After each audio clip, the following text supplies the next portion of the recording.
Alright, now that I have gotten through the first hour or so of the game, I am gotten off planet, and gotten the ship, had a bit of a rough landing, and I thought I would finally address this after almost 2 years of updates. I mean, this may have been among my most disappointing games of the year, sandwiched in between Ubisoft's little hat trick between Skull and Bones and X Defiance, and the former of which is still going, the latter which is defunct. And this one is also now included in a way that basically comes for free in my account. So here's a video on Star Wars Outlaws, but it's on PS Plus. So let's begin. So the game is published by Ubisoft and developed by their subsidiary Massive, and it is the company's entry into the Nolan saga, taking place chronologically between the events of The Empire Strikes Back and Return of the Jedi.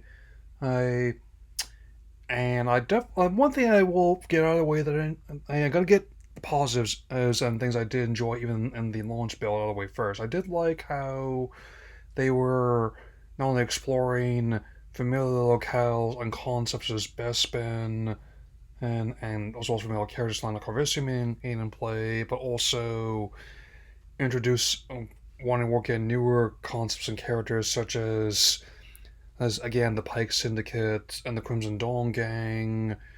They even got back Emilia Clarke to the voice motion capture Kira as well.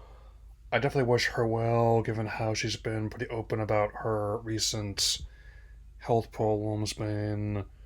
Almost like, and also it is quite impressive since they fixed the more egregious visual bugs, and also since I set my at the option to performance mode, my preference, and also detailing how newer ones, how we normally saw Canto Bay as like the glittering, shining, in in hotels or casinos.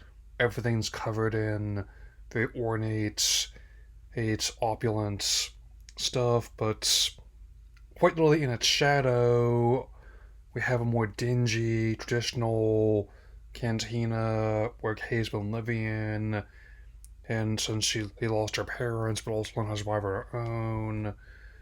It's not just the Empire we had to elude, as well as rebellion form a locked alliance with, but also oh, the various rival gang factions.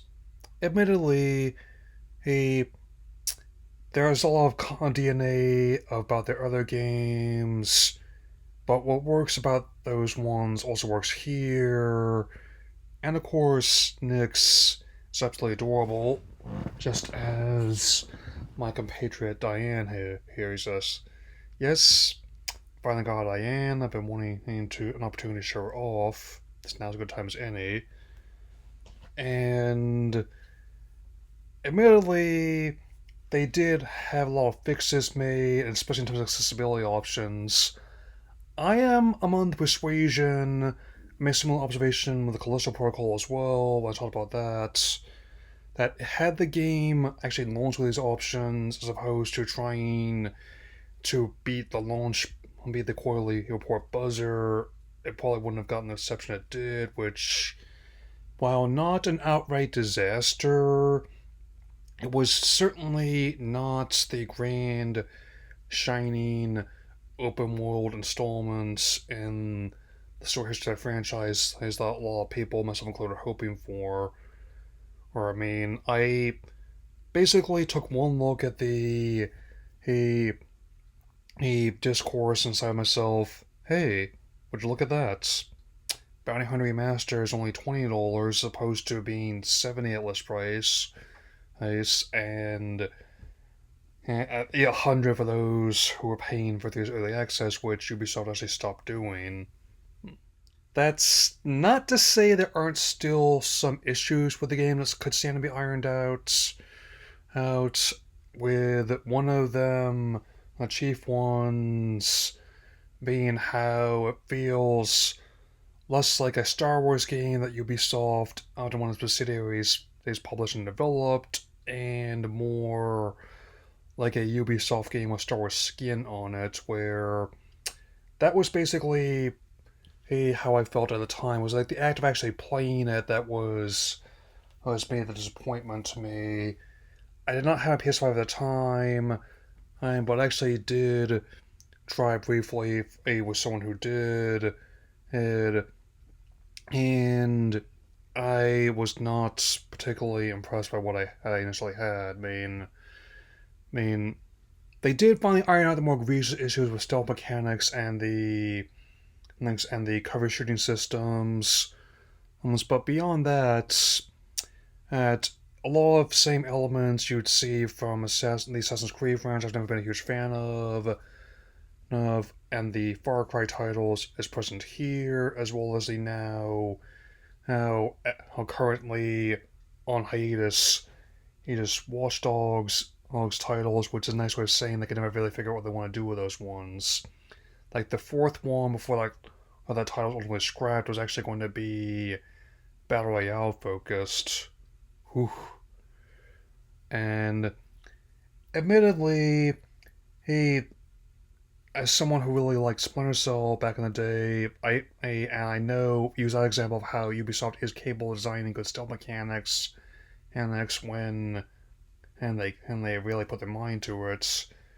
The main thing I want out of this remake, which has been spared the recent cuts, is twofold. One, for it to be good, and two, to get Michael Ironside back to be able to voice of Sam Fisher, among other things.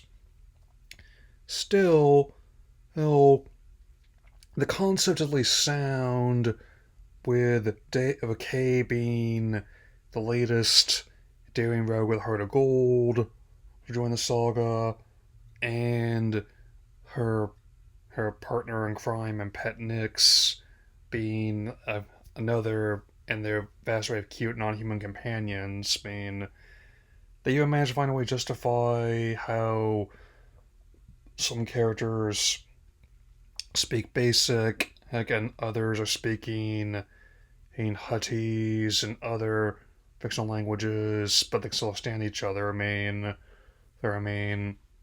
Which actually makes sense, and at the very least, in this current state, they want to keep playing, especially a a most notably an offline mode. So when the day comes that the online components go dark, all the hard work that was done will not simply become one with the Force, and as a whole fatigue argument, well, that's definitely, you gotta take it on a case by case basis, as is shown with the earlier section of the movie, which is leveling out at.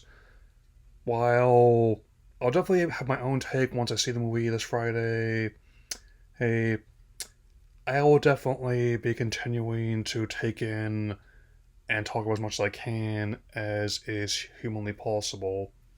Count on that. At this current update, it is neither a giant piece of bantha fodder nor the open world Star Wars game of my dreams. But at this stage, we'll at least keep playing and see where the story goes. At least where I can mostly take it. First things first, I had to get my ship fixed and see what else there is to see. So, bottom line, let's certainly is not my favorite Star Wars game ever made. Star Wars Outlaws has actually improved a lot at this current stage. And the foundation they've built is really solid, even if what was actually built on top of it initially was a bit shaky. He, he, and as I mentioned before, sometimes I usually have to pick and choose a couple topics. was either going to be hey hey this game or the latest controversy from another other once respected publisher. And I decided to get this out of the way first. That'll be all for now. Until again very soon. It was worthy wall.